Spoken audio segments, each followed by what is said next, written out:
What's up, everybody? This your boy Derek D. Wild Man, and today we're doing another episode of the Checkmate Double Show. Make sure you like, comment, and subscribe. If you don't follow this show, this is a show where we discuss chess, sports, and other topics.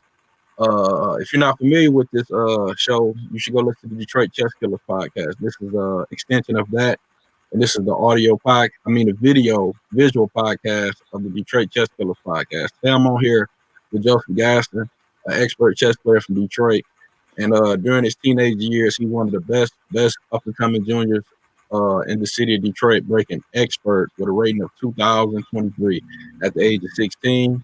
Joe, we finna just start this podcast off with like how you doing. And the first question I gotta ask you is, how did you get into chess? Well, I learned at an early age, like maybe seven, 8 or 9, somewhere in there. I have a sister that's 1 year older than me. She actually taught me the game. So we pretty much just played at the house up until 8th grade. I was at Cooley Triad. It was one of the, I'm not gonna say one of the best middle school programs as far as chess, but it was up there, probably in the top 5. I got there 8th grade, and the coach was my homeroom teacher, Mrs. Moss, and she actually just asked one day, like, anybody know how to play chess? And then everybody that knew raised their hand. She's like, okay, you all on the chess team, whatever. We got a match coming up, or whatever. We got practice this day, and that's when I start playing. So my first tournament game was actually 8th grade. I did pretty okay. To be a beginner. I think I was rated maybe I think my first rating was high 900 something. Right. So 8th grade, I was pretty much like around 900 8th grade. Didn't really take it serious. Didn't know anything about studying. I was just happy to be on the team. We didn't have sports because I went to Cooley Triad. It wasn't a actual middle school. Yeah, it was Cooley was a high school. It was a high school, but we had this advanced program where they take the top like 30 elementary students from the city, and then they put them into this program where they put you in the Cooley High School. So you're actually in middle school, but you're in a high school and you're taking like some high school classes. Like I had a few high school courses. But after Cooley, like I said, I was pretty trash. Then I went to Cass the next year, 9th grade, and that's when I actually knew what it meant to actually study and take this serious. When I got there, I had guys like Chris Sims, DeMarcus Berry, my homeboy Aaron West. He was there. It's a funny story about Aaron, because when I got to Cass, I wasn't even thinking about chess. Right. Because what made me even pick Cass was the fact that Cass was sort of like a college, but it was a high school, because you had a certain program you pick. Right. Like mine was graphic design. That was the program I picked. So you take like photo classes, photography classes, you learn how to develop film, you do all this stuff. So I was focused on that really. And then just so happened Aaron West happened to pick the same program as me. So we was in the same class, and he was like, yeah, you playing chess this year? I was like, yeah, I guess. So I start playing, taking it a little bit more serious at this point, especially considering Cass was pretty much one of the top high schools in chess at the time. Right. So I got a question for you. You said when you got into that program, so basically you learned chess kind of late. Like most people that learn how to play chess, they start like 5, let's just say 6, 7 elementary. So you said around Cooley. So you talking about you learned how to play chess around 12, 13? No, I knew how to play. I know how to move the pieces. Okay, you know how to move the pieces. Yeah, no, right. I didn't play an actual tournament until I was 8th grade. So I don't know, how old were you in 8th, 12 years old? 8th grade, probably 13. Yeah, 12, 13, something in there. Yeah, 12, 13. All right. So let's talk about, for a lot of people don't know, let's talk about the Detroit Metro Scholastic Chess League for people who's listening. Explain to them like what the league is. Oh, the league is a joke. Well, it was when we was playing. It's a lot better now. It's actually ran a lot better now. Because they got we didn't have like the Detroit City Chess Club program. Shout out to Kevin Fight, by the way. Shout out to Kevin Fight for that. We didn't have those type of programs back then. We was just really some kids trying to win a free trip out of town. What I mean by that is like explain like because I know a lot of states don't have the league, and I just break down the league is where we have the elementary, all the schools compete against each other to be, explain like the foundation of the league. Oh, Yeah, oh, yes, it's pretty much ran the same way as like a sports league, like the PAL leagues and the the Detroit, was it the Detroit Public School League, like like the yeah, basketball PSL, league, PSL. football league. Basically, you just on the team, and each week you go play another school. Right. So like I said, like when I was at like Cooley and Cass, at Cass, I didn't even play in the Right. league. Like I was on the second team, the B, we called it the B team. So I Right. wasn't even good enough to play when I got the Cass. So we was basically playing. I wasn't playing league games. I was playing like the extra rate, just the rated games, just to get some rating points, stuff like that. Um, Pretty much like the G League, right? yeah, Like the basically the G development league. League. Yeah, exactly, Yeah. So exactly. basically, Basically, go ahead. My bad, Joe. oh no, yeah. So basically, the top 5 boards are your A team, and they play in the official league matches.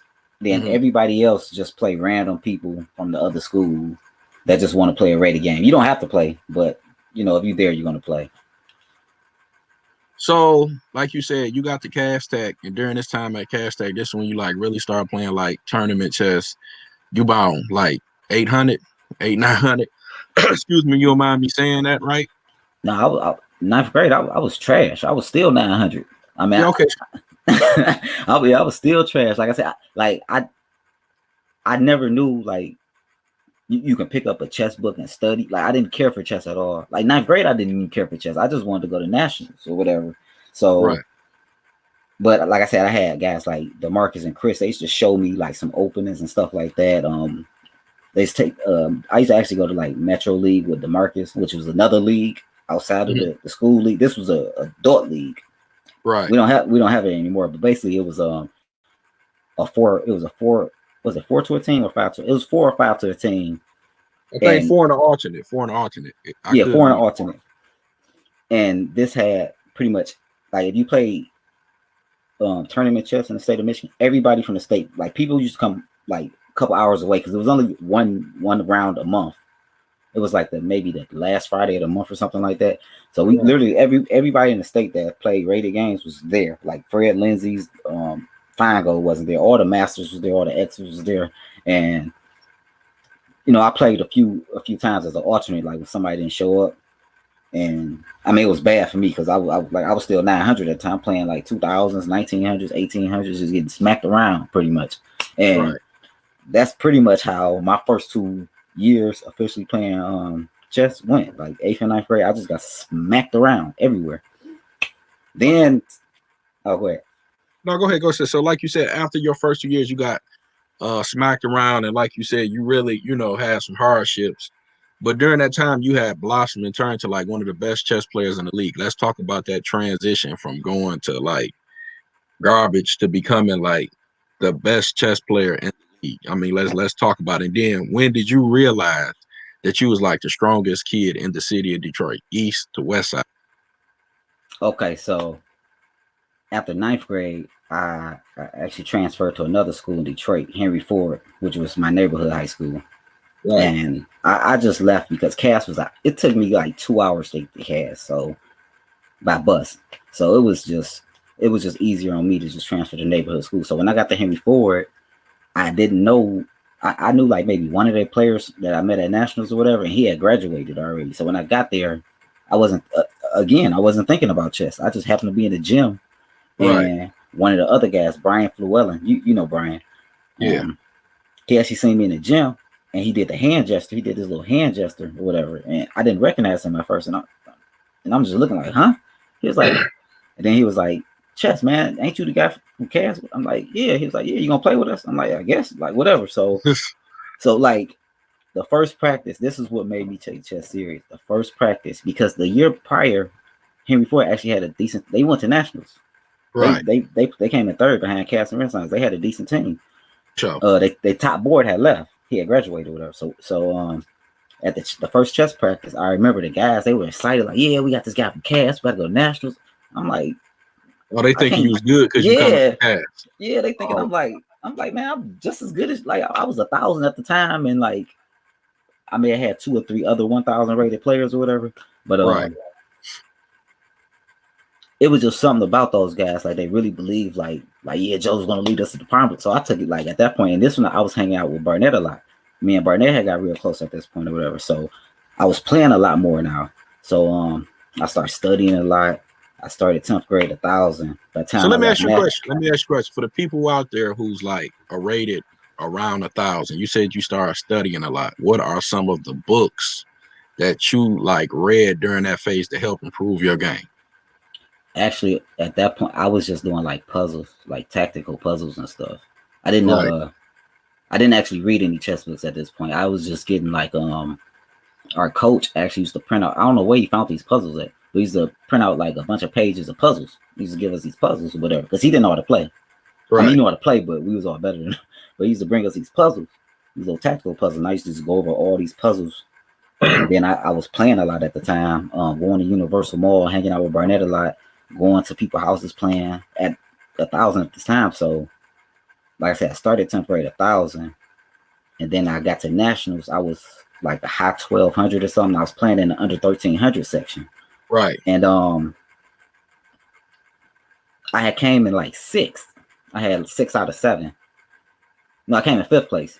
So, and this right here, when I'm about to tell you right, this really what made me like turn it up, because at this point I knew I was good. I knew I can play a little bit, but this one made me turn it up. I remember I got on the bus with that 5th place trophy, and everybody happy. I'm happy, you know. And then the Renaissance guys, who okay, let me backtrack a little bit. So I went to Cooley Triad program, right?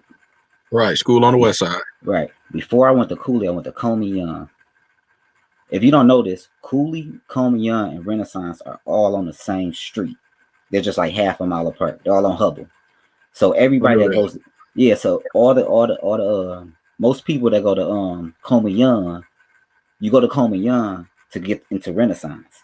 Like that's the goal. You go to Comey Young, Cooley, Renaissance.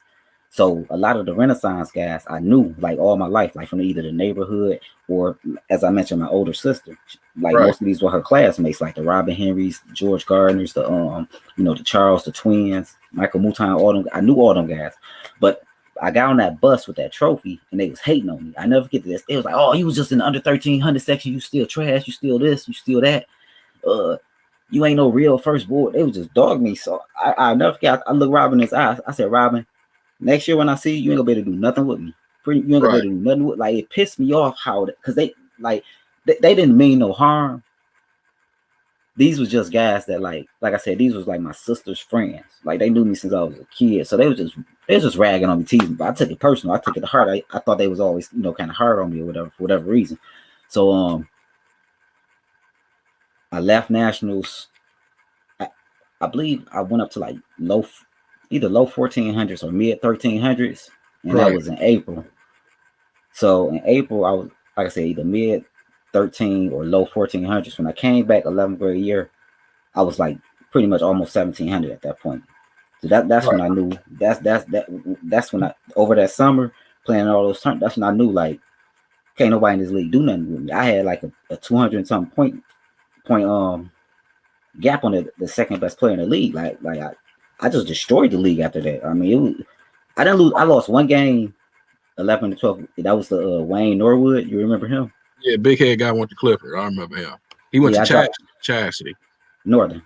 No. Yeah, Chastity. You're right. Yeah, yeah, that was the only game I dropped in league play in my 11th to 12th grade year, because I mean the Renaissance guys, I was smacking them around. Then they start hating again. Oh, you got time? You study chess you all day, and I'm like, yep, that's what I do. Like you can't do nothing with me. What now? You know what I'm saying? So let me ask you a question. So now, like you said, you're of the rating 14, 1,500, right? Right. Class B player. What are the books that you're reading now that's going to improve your game?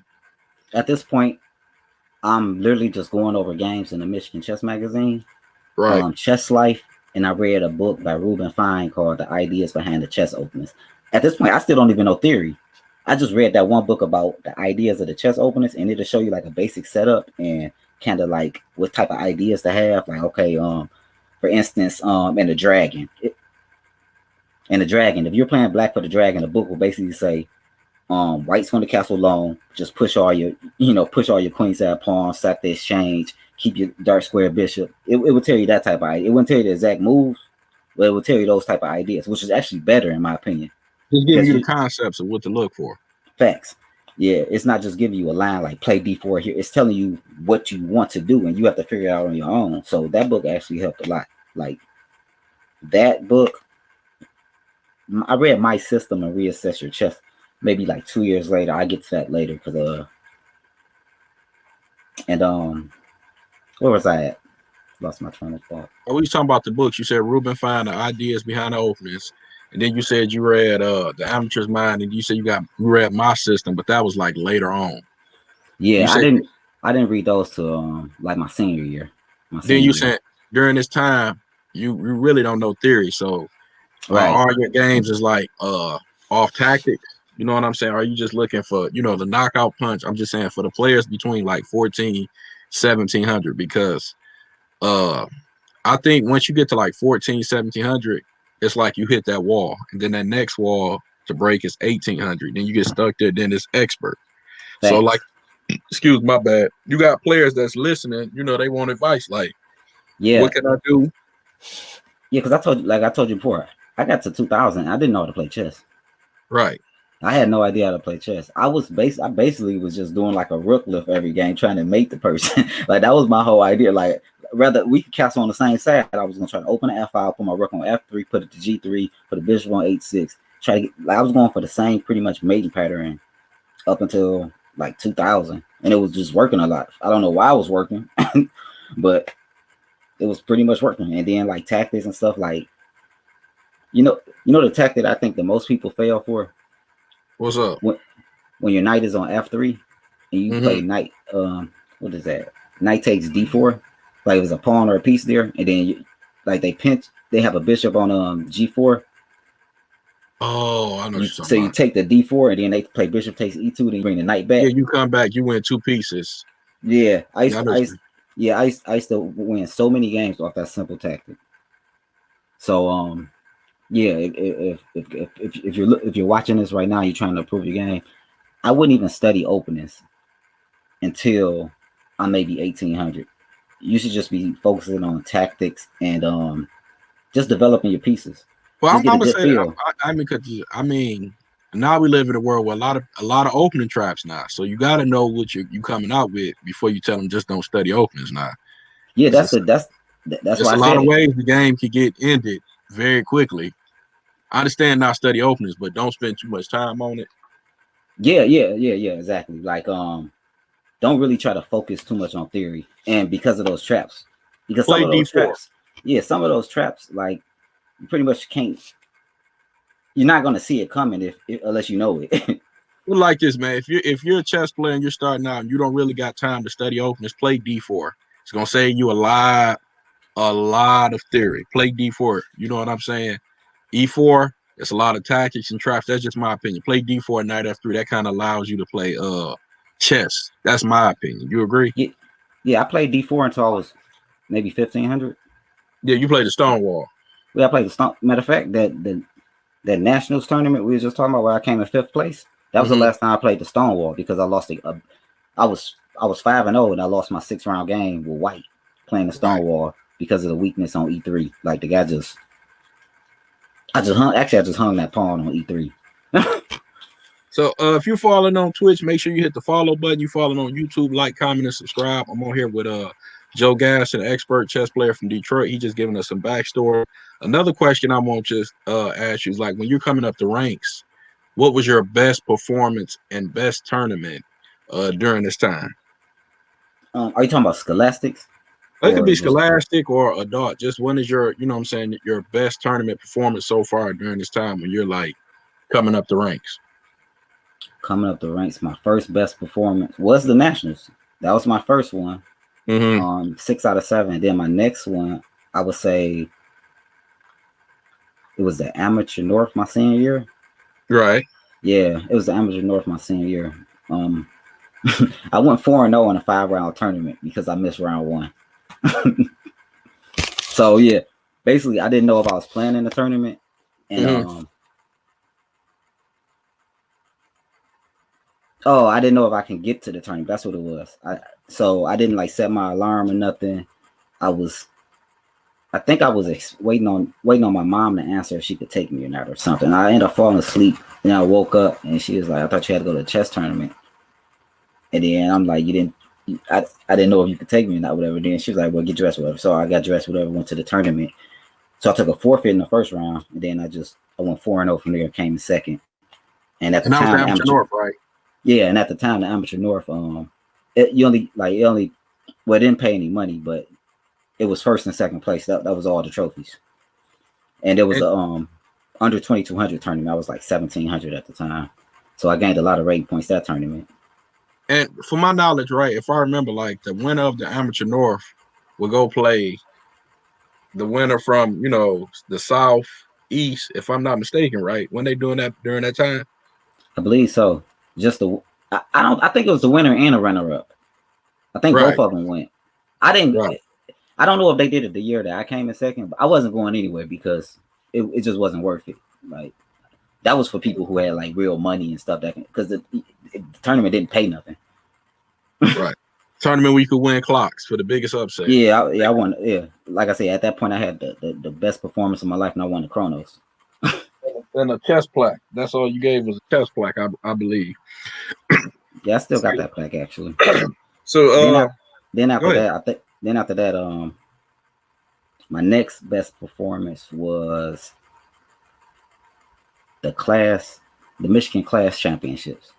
Yeah, because I joined that tournament. I was still a Class B player, and when I So you got played that. there, yeah, when I got there, I seen who was playing because in Class B for that section, it was gonna be a lot of people I trained with. Like Randall was going to be in that section. I think Roland was going to be in that section. Maybe Aaron West.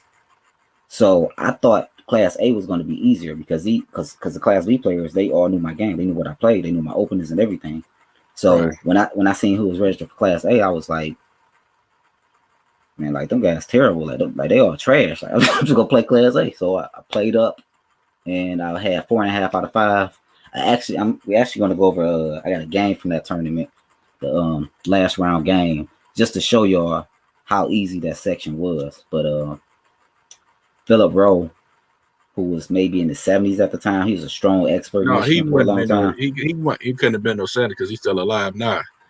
So he couldn't have been in those 70s. You're talking about 20 years ago. But Philip Rowe is a strong Yeah, center. strong older guy. He nicked me for a draw. We had it's crazy because he had a very solid style, but we got into like a wild tactical position, and I was scared to death. This was round 4. I was scared to death, and he was scared to death. And he was like, "You want to draw?" I was like, "Yeah." Like I didn't analyze the position at all. I was tired of analyzing because it was one of those positions where you don't know if you're gonna stop his pass pawn in time or he's gonna stop yours. And then both kings was exposed, so you could still get mated because we both had 2 rooks on the board. It was just a Right. wild game where like pretty much my king was on H1 with no pawns in front of it. Like I had no pawns, and his king was on G8 with no pawns in front of it.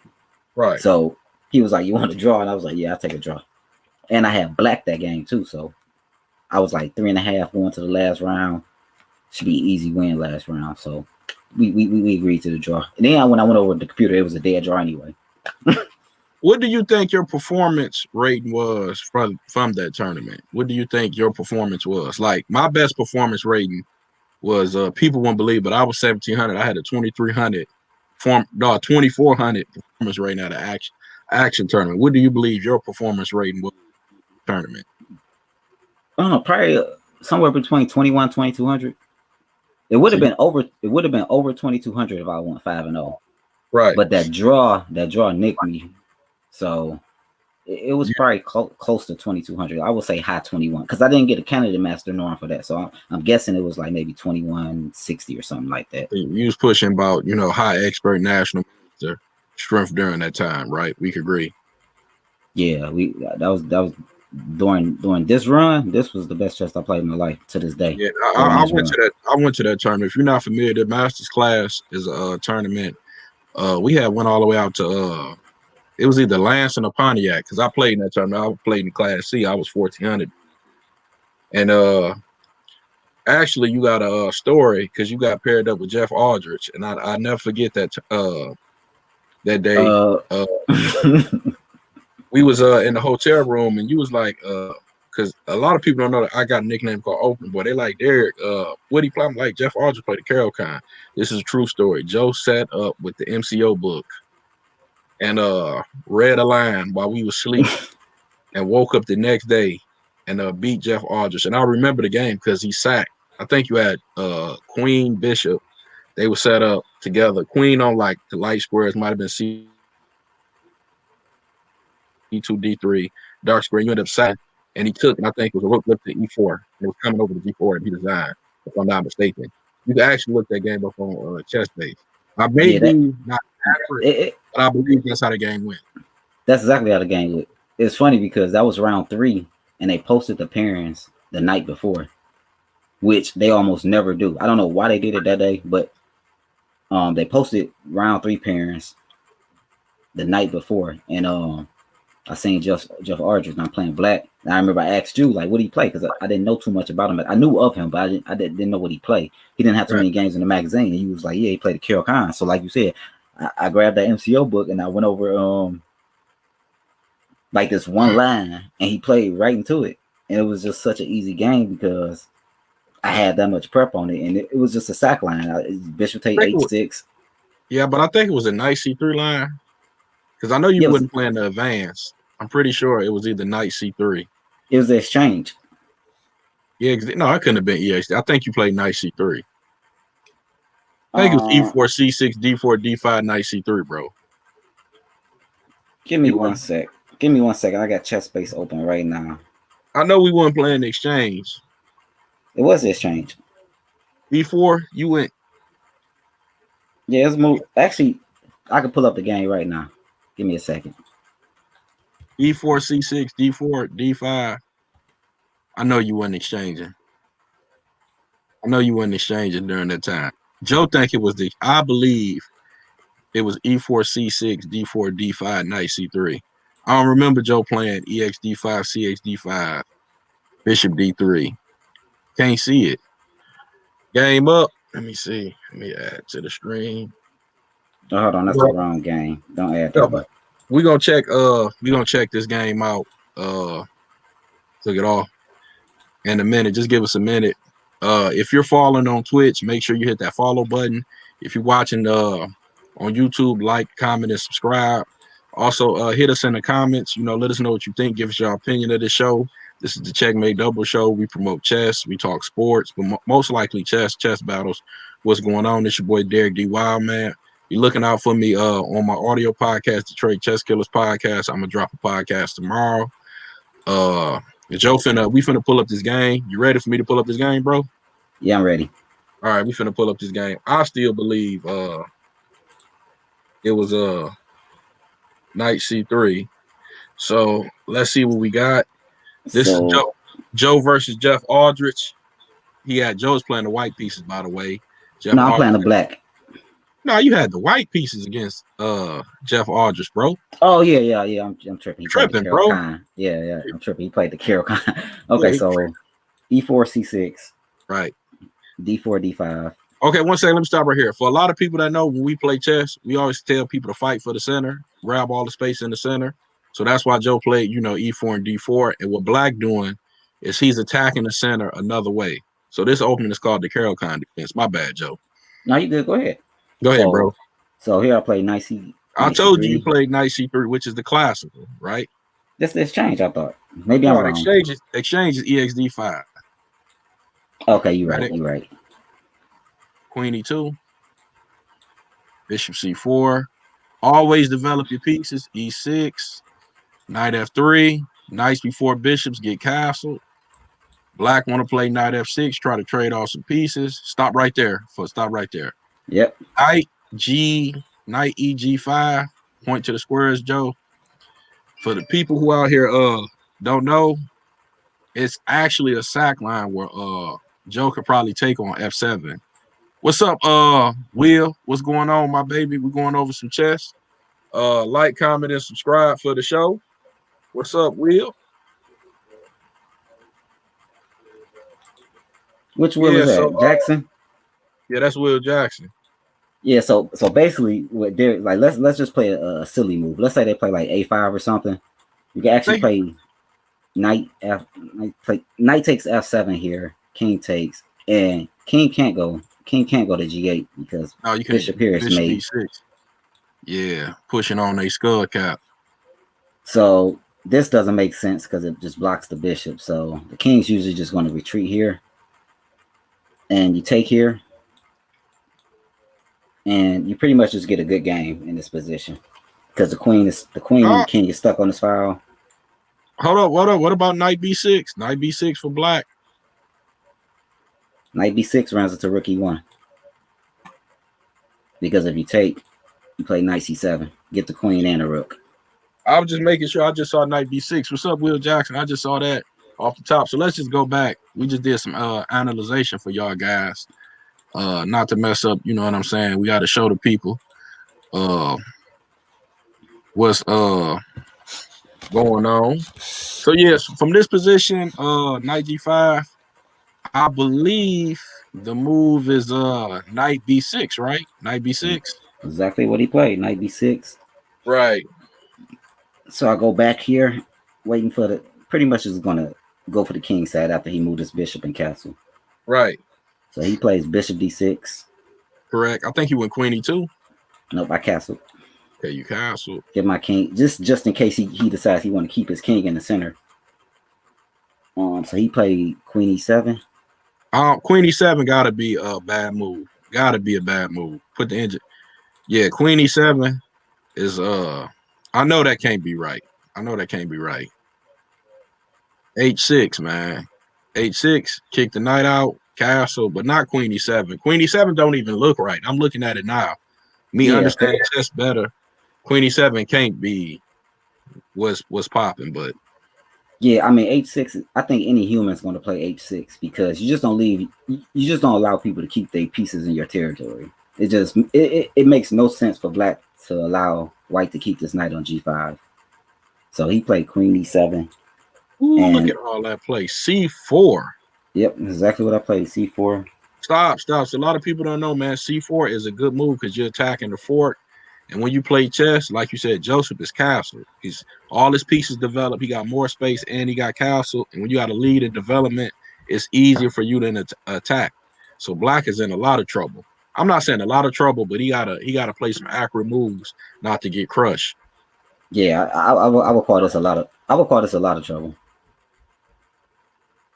But yeah, after C4, what do you went? Bishop C7, C5.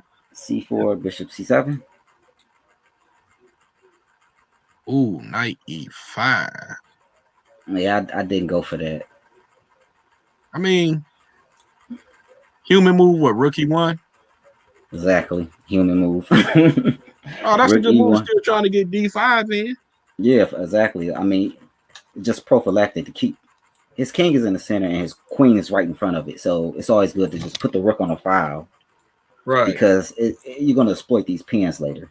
Like D5, this bishop is just worthless. No good. So he plays H6, 94. Just come back. 94, and then he castles finally.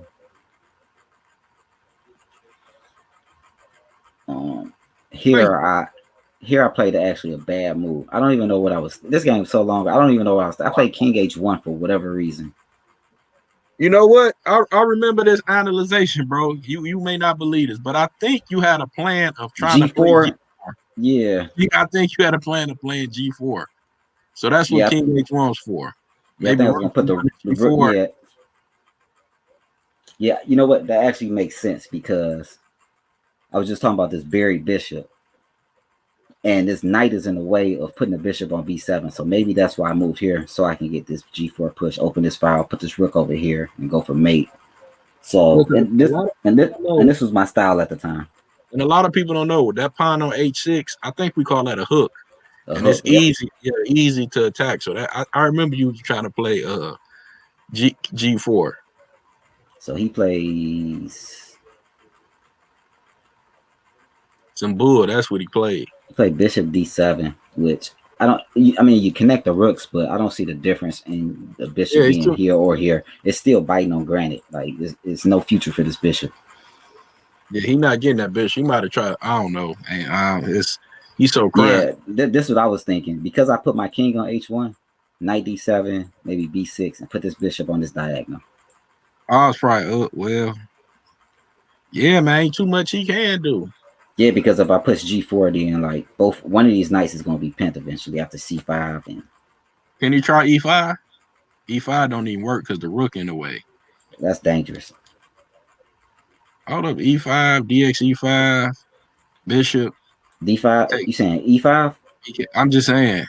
It gets what I'm saying. It's dangerous, but it free the bishop. Oh, I see. Yeah, it hangs a pawn though. Hey, And I'm your queen and your queen is on his file to rook. That's really dangerous. yeah, but I'm saying he's so cramped. He's so cramped. Yeah. But So hey, king h1, he plays bishop d7. This has to lose immediately. It lost 1.7 now. almost. And a lot of people probably don't even know what that plus 1.7 is. Joe is almost the equivalent up 2 pounds, right? 1.7. Yep. So I Yeah, played bishop d2 here. just a quiet move. Just quiet develop. We're Yeah, going. connecting the rooks, and I'm trying to line up on this diagonal now and just go for it because he's underdeveloped. His pieces are on bad squares. So I figure here I can just go for easy attack. So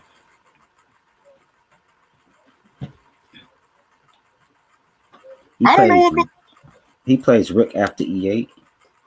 Go back before that. I know this is we live in a time when engines come, but in this position, man, being a human, it would be hard for me to come up with a plan to defend all this, man. Hard. Yeah, I don't know what I would do. I would maybe c5. I don't know what I would do for black here. He played here. I mean, this is part of the reason I wanted to play in this section because this is the type of play we were getting at the time. So I I think just he lined. played Queen C1. Yeah, I just played Queen C1. Bought over, baby. And he takes on E4. Now, this is a big mistake, in my opinion, even though the engine suggested. If you're a human, like an engine can defend this maybe, but if you're a human, if someone has all this already, he has a bishop, two bishops and a queen aiming towards the king side. You don't want to allow the person to lift the rook up. So Now don't rook x4. Yeah, now this rook is going to land anywhere on this rank. Yeah, that's tough to defend. And what he played? Played another. I don't understand that move. Here come the side. Yeah, and I just took here. I don't even think this was hard to calculate. Yeah, it's easy. All your pieces facing king side, just sack. I know he didn't take back. Because any in between move, I have this to hit the queen, so I can always retreat. Like for instance, V play here, I can retreat. I can save the bishop. Yep. And if he takes, I mean, yeah, that's over. Actually, that's actually what happened. He took it, and I didn't even take this pawn back. I played the rook g5 check rook g4. Yeah, and he just resigned here because I mean you can't go here because this is mate. You go here, this is mate, and the same thing for this side. So here, class A section. Yeah, this is class. This is round 3.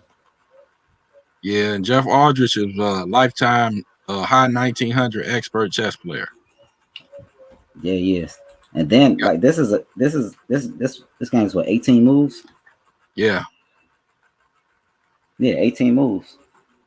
And I actually have. I'm gonna pull up the other game that clinched the section. Give me 1 second.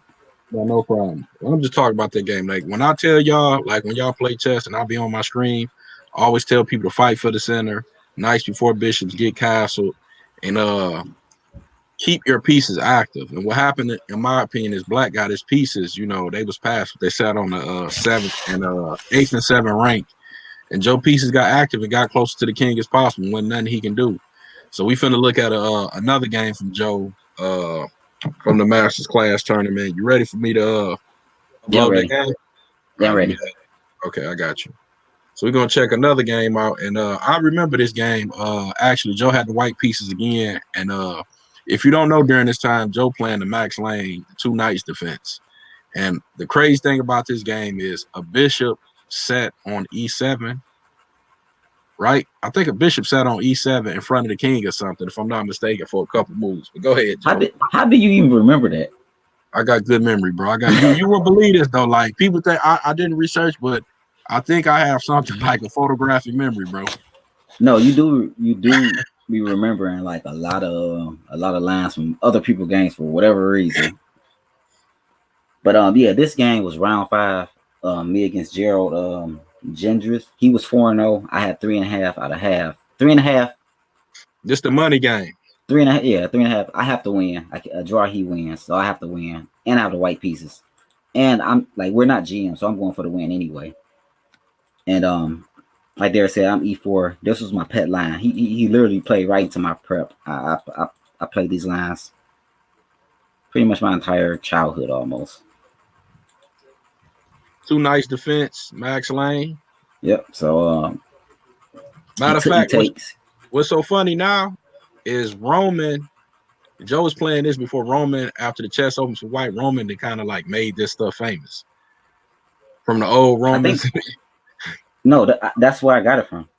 Yeah, I'm saying the old Roman video, but I'm saying before this before chess openers with white and black came out. Yeah, I actually got like Roman used to have those. If you're not familiar, we're talking about Roman. I'm about to butcher his last name. It's Billy. But he's Billy, whatever. Yeah, he's a very strong GM, and he used to have VHSs actually. Some VHS tapes on opening. What was it called? Roxy openers or something like that. You had the Foxy opening series. You had the Roman series. You had a lot of them. Yeah, Foxy whatever it was. one. Foxy opening series was one. And then you had the Roman series. Yeah, so I got this line from that. So the purpose of this line basically is to get castled, which I did for white here, and his same scenario as the Jeff game. His king is on E8. He's 2 moves from castling, and it's going to be very difficult for him to castle if he tries to hold on to this extra pawn. For sure. So he went to the main line, 94, baby. Yeah, he played in the main line. This is the double-edged line for like both sides has winning chances if played correctly. So he plays D5, and this is the tactical point here. It's just a free pawn because he's going to take back, and I'm going to hit here. This pawn is pent because my queen to take his queen. This knight is pent to the king, so he can't take with either one of these. So he has to move his queen. And usually people either play queen to A5 here. Queen H5. I'm sorry, queen A5 and queen H5, correct, right? Yep. To my knowledge. Yeah, those are the two moves I usually see the most. Here, as you see, the engine has this almost equal. And here, engine has it almost equal. But he played a line that I don't want to say it loses immediately, but it's just awkward. I just had a lot of good results in this line. The engine has me up half a pawn, but so I played knight takes here. Piece back. He plays bishop E6 here. I don't like bishop E6 for some reason because it's like the Max Lane. You can kind of like still go at it. That's just exactly. Is that you see the problem is he's trying to castle this way to the queen side, right? But my next move, which is this, you can't castle because his queen is hanging. Right, and he go down exchange. Yeah, if he trade here, my queen is now blocking his king from castling, and like I say, he's still 2 moves from castling. Like that's why I didn't like bishop E6. I would like bishop E7 better here because then you can just run to the king side. Right. See, and that's the problem with playing this queen F5 line because he's mixing lines. In a queen A5 line, it's easier to castle, and you're going for this. That's black. For sure. But this queen F5 move, it gives me 1 extra temple just to slow him down from castling. For sure. So he takes back. I take with the queen. Bishop knight can't move the dark square bishop. None of that. Yeah. So he plays rook here, and I play here, queen c7. Keep an eye on this pawn so the bishop can't move, and hitting this pawn. And he played rook d7. Yep, rook d7 here, and I believe I played bishop g5 here. Yep, bishop g5. It's almost the beginning of the end. Yeah, just trying to. I'm really trying to connect my rooks, and the only square for the bishop is g5. Like this move really don't. It doesn't threaten anything. It's just getting out of the way of this rook because I'm trying to do this. Put both rooks here and just. I mean, all type of ideas here. And that's what happens when you don't get your pieces developed. You got to get your pieces developed. Got to get your pieces developed. Yep. Joe is castle, rook connected, pieces in the center, and black ain't even moved his dark square bishop. Yeah, I mean, I can play a. I probably can get away with like I'm just playing a goofy move. I could probably get away with something like this, and I still be See, I just picked a random move, and the engine says I'm still ahead, and it's because of what Derek said. You're not castle. You can't keep your king here. You can't. So if you're a beginner, do not keep your king here. You might see Magnus and Nakamura, play the Bond Cloud and all the other goofy stuff, but you cannot keep your king in the center at this level. So no, you can't. You can't. So I play here. Just this pieces. I'm bringing just all my pieces into the game. All my pieces are developed into the game. So let me ask you a question about rook d1, rook x d1, rook. Oh, it's the mate threat. Okay, I see it. Yeah, that's mate. If you trade, I'm just threatening mate. Yeah, because he can't. Yeah, okay. If you play here, I'm probably gonna sack this change or something. Crushing. Knight here. Yeah, just crushing. So. Oh, let me go back. Crushing. So I play here. He plays bishop e7, and now this is just completely greatest move ever. This is your Emery take move. As simple as it is, rook takes. A lot of people wouldn't have saw that move. A lot of people wouldn't even understand that move. Explain it. The bishop takes. Hold on. Let me see if I remember why that was such a good. I think of bishop takes. I take here and move the knight somewhere and discover. Let's see. Bishop takes. Oh, I just play here. And you see the engine is telling him to castle and just give me a piece instead of, because this is probably threatening mate. This is probably threatening mate. This is probably threatening mate. This is probably going to end up a mate. Bro, that's two with the king. So he takes this way, and now I take here. Ooh. Oh, hold on. Let me go back to the pony stomp. Yeah, he actually can't take this back. That's what I'm saying. This is mate. If you go here, queen here is mate. And if you go back, this is just mate. Yes. So this is the bishop e7 you was talking about. I don't know how you even remembered it. So he plays here. I just back the bishop up. Yeah, just resign the game like this, man. Yeah, when you play a move like b6, just resign, because I don't even know what it like. It doesn't accomplish nothing. Yeah, rook d1. I mean, he's just.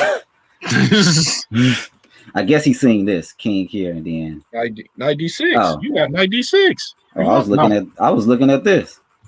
I'm just saying. I'm just on this in a minute. Yeah, that's just. This is bad. This is bad.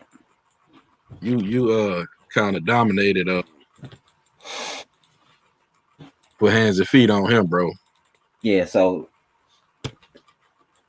that year let me stop this. We're done with that game. So that year, that's why I picked Class A. I had 2 games that lasted 18 moves, 2 wins, 18 move wins in the same tournament. And all these guys had like maybe 200, close to 200 rating points on me at the time. Yeah, everybody in that time was like 18, 1900. Yeah, 18, and I was 19. Still high 1780 or so. Crushing. So before I let you go, I got 2 more questions, man. Do you got any good chess stories you want to tell us? I got 1,000 chess stories. Start off with one. I think my favorite one is that FM that tried to hustle me. I think that's my favorite one. Actually, that FM is from Illinois, right?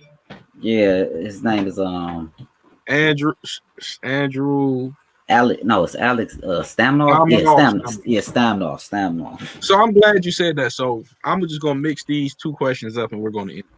So he's your good chess story, and then we're gonna ask you. Speaking of the Chicago players, what do you think about the rivalry? So you could knock two birds off with one stone in this question. So go ahead, Joe. The floor is yours. Okay, yeah. So basically, I was Motor City Open. Yeah. No, it wasn't a Motor City. It was a Universal tournament. It was at Motor City. The Motor City wasn't at Universal at the time. Yes, it was. It was the Motor City Open. Oh, you might be right. Yeah. 2005. Right. It was 2005. The Motor City Open at Universal Mall. Damn, you got good memory. Anyway, so I'm just there chilling in the Skittles room, and this guy is I don't know who he is. But he's sitting here spotting people like 5-1.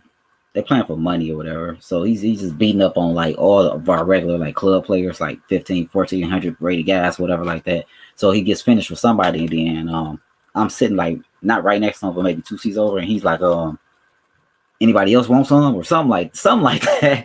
Like, it was kind of like he said it tough, you know. And I'm like, yeah, I play whatever. So he like, what you want to play for? Whatever. How much you want to play a game? Whatever. And then my coach at the time was Brian Barnett, and he was like, what you want to play for? Like whatever you want to bet, whatever. So we was playing for like 20s at one point, and he tried to spot me 5 to 45 seconds. He didn't know I was 2000 at the time, but that's the good thing about being black, young, in 2000. Nobody ever thinks you're that good, especially like in a hustle scene. No one ever expects you to be that good. But like he didn't win a game. Like I think I beat him like 8 straight or something like that. Then he tried to switch the time control. No, we actually did. He went up to 5-1, and I blanked him some more. Yeah, but I remember it got to 5-3. 5-2. It never went that high. I think he was trying to. I could have swore he was trying to play that high, and y'all never like let him get his money. Yeah, I told him no. Like, I told him don't offer anybody 5. Don't ridiculous, because he was saying something like, "Oh, you're not gonna give me a chance to win." I'm like, "No, you don't want to just randomly asking the whole club. You want 5 to 45 seconds. Like, are you gonna give those people who you beat 5 to 15 seconds to let them get their money back?" So no, I'm gonna say this before we go into the next. What I understand is guys like that is he came to the chess club like we couldn't go to Ed and ask who this guy was, an out of towner. That's what I just don't understand. Like if somebody comes to the local chess club, you don't know who he was. You pretty much gonna go to the owner, or you know what I'm saying, man. Who is this guy? You see what I'm saying? Yeah, and in those days, 5 to 45 seconds over the board. At that time, I would have taken that from anybody in the world. Like I wouldn't have lost too much money. Like I'm not gonna take it obviously against like Kasparov or something like that, but like any regular person that just happened to walk through the chess club and say, I want to give you some 5 to 45 seconds, I'm gonna take a look at it. Like I'm gonna just flag you. Like yeah. I don't think at the time, honestly, I don't think Feingold could have gave me that. We'll speak on that. I mean, he might have been able to, but I'd have seen him. I'd have seen it. I'd have definitely took a look at that. Speaking, like I said, he was from Chicago, so let's forward now. Well, Illinois. I don't know if he's from Chicago. Yeah, Illinois. Just say he's from Illinois. So let's talk about the Chicago-Detroit rivalry and the Chicago players. Like, what do you think about them? Pretty much like the NBL CCB. Man, it's honestly it's been fun since it's all started. Like that's what got me back into chess. Was you hit me up out of the blue talking about some dumbass chess match. I'm at work at the time. Like, Derek, what the hell you talking about? I ain't thinking about no chess. You like, oh, come on, just play whatever. I played in the match, the first match. You know, we had the 15-on-15 team match. I had a blast. Like, it was fun getting up with like the old guys. Talk so much on Facebook. Yeah, we talked so much trash. It just brought back so many good memories. You know, of the old days, how we was just going around playing Skittles, going out of town, trash talking, and that's what brought me back into chess. And then like. What was that, 2016, 2017? That was in 2018. I still got the shirt. Oh, so it was only 2 years ago. Yeah. See, that's crazy how much we actually accomplished after that in 2 years. Like, we done had another match there. They didn't came down here twice. We didn't went down. We didn't been to Chicago like 4 or 5 times. Like 10. y'all done went to the world. I wasn't able to make it to the world, but like for me, that match brought me back into chess. I wouldn't be right here, about to play in the Elite Chess tournaments tonight. It wasn't for that match and this rivalry, and then like the rivalry been going back and forth online in person. We win some, they win some. Then we actually built, some pretty good. Like, I don't know about you, but I have some pretty good like relationships out of this. Like, I'm cool with a lot of them guys now. G Me Wayne, too. Me too. Pawn. Me too. Yeah. Same with you. Like Lou, Nate Kelly, Daniel Muhammad, Remy. Like, them just are brothers from another city. You know what I'm saying? It's a good rivalry. I enjoy it. You know what I'm saying? I can't wait to actually get back to over the board chess so we can, continue the rivalry. And then Like we didn't play. We didn't play so much big money chess with them, bro. It's like really playing your brother now. it is. Like you It try to take honestly it is. seriously, but you can't. I'm just saying you try to take it seriously. No, I'm trying to kill them. I'm just saying like when I play, like for example, like when I play G Wayne, you know what I'm saying? It's like you want to win, but it's Right. like you know what I'm saying? Because we've interacted so much. You see what I'm saying? Right. So that's my maybe Detroit, New York could get some, you know what I'm saying, going on. It's funny. I was Go on the ahead. phone with Lou. I called Lou the other day, right? After Dominic said that bonehead stuff. Go ahead. Yeah, so I called. Well, I talked to Lou like every couple weeks anyway. He'd call me, I call him, whatever. It's funny. I called him. He was on the phone with oh, that's what happened. I seen Jennings. I challenged Jennings to a match or whatever. Me and Jennings gonna end up playing online one of these days, or whatever. So I seen him playing on Lee Chess, right? Mm-hmm. So I seen Big Lou was watching the game. So I called Lou like I thought you was trying to improve while you watching the squirrel play or whatever. And he like, Right. man, he on the other line or whatever. So I'm like, connect us or whatever. So it was funny. It was funny. It was funny. That conversation was funny as hell. Jennings talked so much trash. Like he was losing to a dude and was talking trash. Like I'm like, that's Jennings. yeah, I'm like, see that's why I can handle Jennings, because win or lose, He gonna go. He gonna talk. I'm gonna tell you this. If you saw my other video, I said win and lose against Jennings, he gonna push H5 and H4. Oh yeah, he going Every for the game. kill. Yeah, he Every going. game. He going for like he. I ain't gonna say he played the same thing, but he pretty much played like a same type of typical, but similar to how I played back in the day. Like I played like not that exact setup, but I went for one line and like it works, and that's just his style. I'm a kill it, I'm a crack it, but play chess like Mike Tyson. He just know one way. He's just gonna attack you. Down a piece, up a piece, down 6-7 pawns. He just gonna keep coming. Yeah, somebody gonna lose that. It's not gonna be no draw, ever. Yeah. Unless y'all just both run out of pieces. That's the only that's the only way it's gonna be a draw. Because when you playing him, you have to mate him. I mean, because he's just gonna keep coming. So you gotta. I remember he was up a queen on me online once and lost. He was up a whole queen on me online, lost. I had like a pass. I had like 2 connected pass pawns, and it was like a tactical combination where like I had a pawn on A7, and I put like a piece on like B8. His king was on A1, and when he take the piece on B8, I take in queen, but I have a rook on A1, so it's a double check, and the queen was protected, even though like other pieces could have took the queen, because it was a double check. It was a sweet mate. Like, yeah. Before I let you go, I know I started something, but I'm gonna keep on talking about this till it happens, and I don't care what nobody says. I want to see Josh. No. Okay. I want to see James County play Akash Maduri in an online blitz match. I don't care what the Facebook talk say, and I'm from Detroit. I just want to see good chess. And I know they said Jimmy is going to be the favorite, but Akash hasn't lost a match, so that got to hold some weight. So I want to see James County. If I can't get him in there with Akash Maduri, I want to see him play Orlando Husbands or Kevin Cube, but I want to see James County A Cash. Do you happen to know A Cash Money retest. A It's A what is that? Cash. A A, Cash. you know how to Huh? spell it? A It's A. He's is it 2400, two bro. A's? It No, I'm might actually be. trying to pull up him. A, I can't find it. He's 2400. I know that for a fact. No, I was trying to pull up him They and head to Jimmy. heads. Yeah, they head to head. Let me search this way. They gotta be.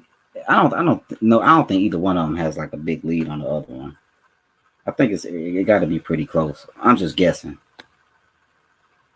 I think Jimmy's up a little, but I don't think he's just blowing them out. That's what I want to see, bro.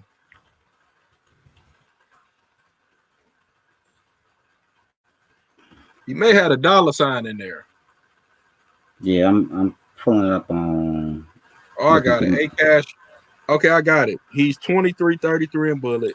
He's 2415 in Blitz. No, I'm Yeah, no, I'm looking. I'm trying to pull up him and Jimmy record. How do you spell his name? Oh, A Cash. CASH money. A Cash money. C. Yeah, A Cash Okay, money. money.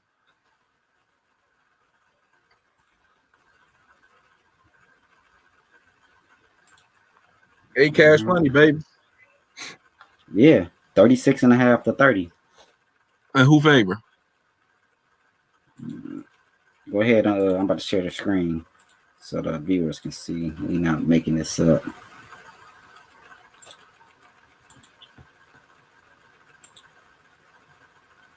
It's up All right, go there. ahead.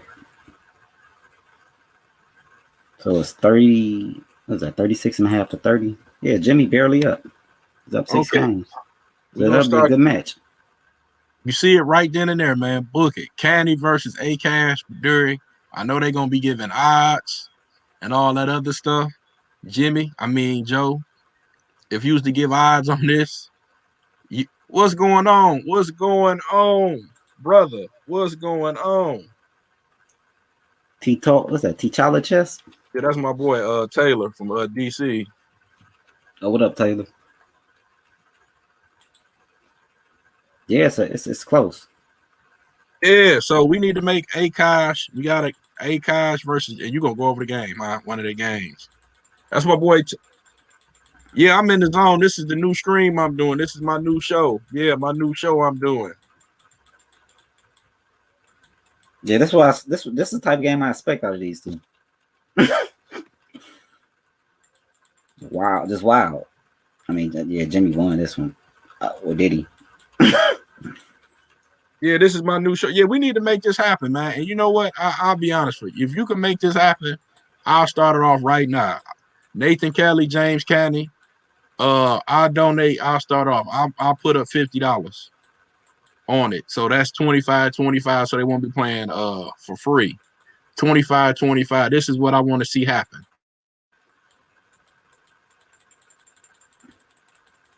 How's Jimmy doing? He can't check me. Oh, the ladder. Now you can't show you can't show a Jimmy game and then not show an Akash win, bro. We got to do. I'm putting up some cash, bro, for both players because I want to see this happen. So I'm starting off with 50 bones. That's 25 for Jimmy, 25 for Akash. Yeah, this was actually the All-Star. Remember the All-Star game for the NBL? Yeah. Yeah, this was season 3 All-Star game. We got to make this happen, man. We got to make this happen. James Canny, I'm saying it on my screen. James Canny versus Akash Maduri. Matter of fact,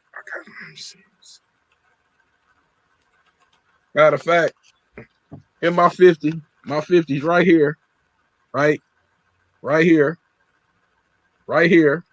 Nathan, hit me up. We can make it happen. We got to make this match happen before the end of the year. That's 25. So they ain't playing for free. 25, 25. You got to make it happen. You got to show before we leave out, man. We got to show because we want to be fair. We got to show a win for Akash, bro. Okay, let me go back. Am I still sharing it?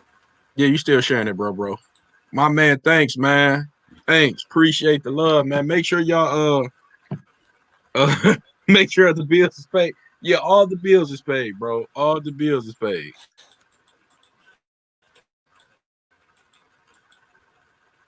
All the bills are I paid, tried bro. playing this line.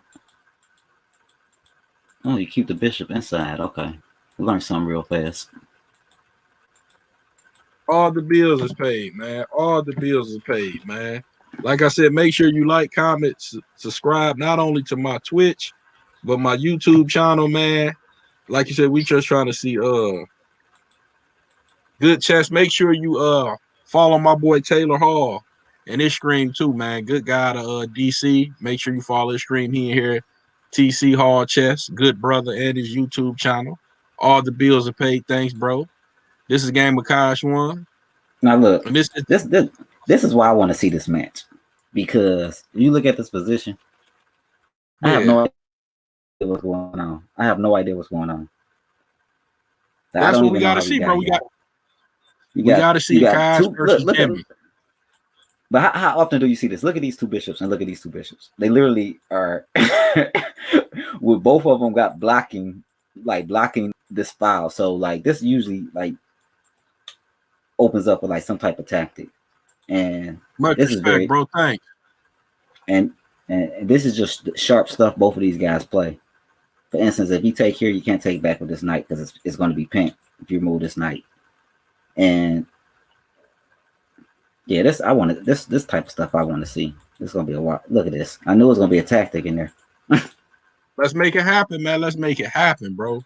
Let's make it happen before the year over with, bro. Ain't nothing to do it. We in the house, we quarantine, and ain't nothing but y'all getting in front of the computer, hitting it up. We could stream it on the show. You know what I'm saying? The Checkmate Double Show. You know what I'm saying?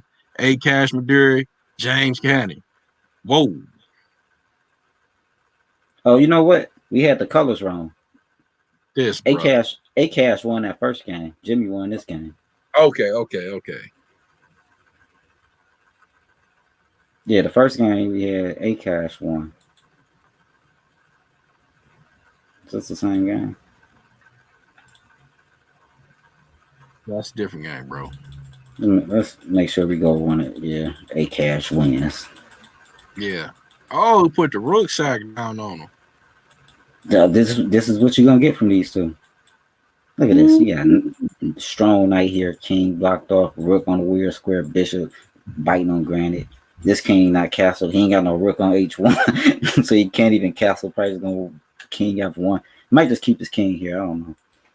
Bro, I'm telling you, this that match right here, bro. This that match. It's that match. Okay. Oh yeah, this that match right here, bro. We gotta make this happen, bro. Like Smack say, for the culture, baby. Look at that king f1 with the dark square bishop. Yup, king g1. This brother done walked the king all over the board. Queen f5. Yup, put the beam on him. G3. Oh yeah, they was scrapping. This was bullet. Ooh.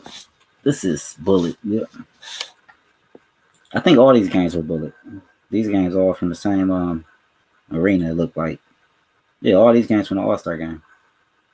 That's what I'm saying. Hey, you know what? Hey, this James Conn, he just messaged me too, talking about, hey, bro, you know what's so crazy? Is I think the match would be dope if you do all bullet. Oh, like 30 bullet games? Make it you know longer. what's so crazy? 20 bullet games. James Candy said he's coming on at 8 o'clock. Coming on what? He said he wants to come on at 8 o'clock. He just messaged me. Oh, wow. He just messaged me. He said he got a lesson at 8 o'clock. He'll be ready, bro. Dope. All right, let's go ahead and end this. So, all right, bro. Appreciate it. Like I said, man, thanks. Like, comment, subscribe. If you follow me on Twitch, make sure you hit that follow button. If you're following me on YouTube, hit the subscribe button. I'm at 62 subscribers. I'm trying to get to 100. Help me build the show. This is the Checkmate Double Show. Be looking out for the Detroit Chess Killers podcast. I'm on here with my good brother, Joseph Gadson. You can follow him Facebook at Joseph Gadson. You can see us at the Detroit Chess Killers page. Like you said, we finna take a break. We finna come back at 8. James Candy just hit me up. This is gonna be dope because I'm finna grill him about the A Cash Maduri match. I'm featuring. He just messaged me. You think he just messaged me, bro? No, I believe you. So we're gonna come back on here at 8:00. Make sure you tune in. I'm had Candy on here. This is gonna be dope. This is the Checkmate double show. Peace, love. Make sure you subscribe and follow my brother TC Hall Chess, good brother out of DC, doing a lot of good work. And we out. Oh, that's Taylor Hall. Okay, I Yeah, know what it is. yeah. Peace.